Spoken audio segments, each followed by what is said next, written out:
السلام علیکم ورحمۃ اللہ وبرکاتہ۔ انقلاب صبح کی کچھ کم نہیں یہ بھی دلیل، پتھروں کو دے رہے ہیں آئینے کھل کر جواب۔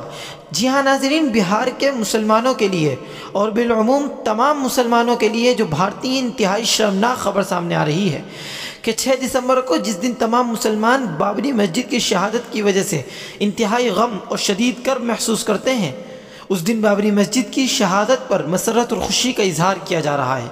جی ہاں ناظرین، خبر یہ ہے کہ بہار کے وزیر اعلیٰ نتیش کمار کی ممبر پارلیمنٹ کویتا سنگھ نے بابری مسجد کی شہادت پر 6 دسمبر کو مسرت اور خوشی کا اظہار کیا ہے اور ٹویٹر پہ ایک ٹویٹ کیا ہے جس کو لے کر اب واویلا مچا ہوا ہے۔ اب سیکولر چلانے والے ذرا دل پر ہاتھ رکھیں اور بتائیں یہ مسلم دشمنی نہیں اور کیا ہے۔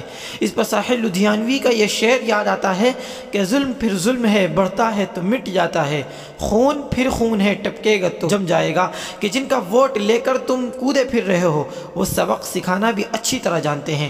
اب بہار کے مسلمان اس بدترین مسلم دشمنی کا جواب کیسے دیتے ہیں وہ ان کو اچھی طرح سمجھ لینا چاہیے۔ ناظرین، آپ حضرات سے درخواست ہے اس ویڈیو کو زیادہ سے زیادہ شیئر کریں تاکہ تمام مسلمان نتیش کمار اور دیگر تمام سیکولر رٹنے والی پارٹیوں کو اچھی طریقے سے پرکھ سکیں۔ ویڈیو کو لائک کر دیں، دوستوں کے ساتھ زیادہ سے زیادہ شیئر کریں، چینل کو سبسکرائب کر کے گھنٹی کے نشان کو آن کر لیں۔ ملتے ہیں ایک نئی ویڈیو میں۔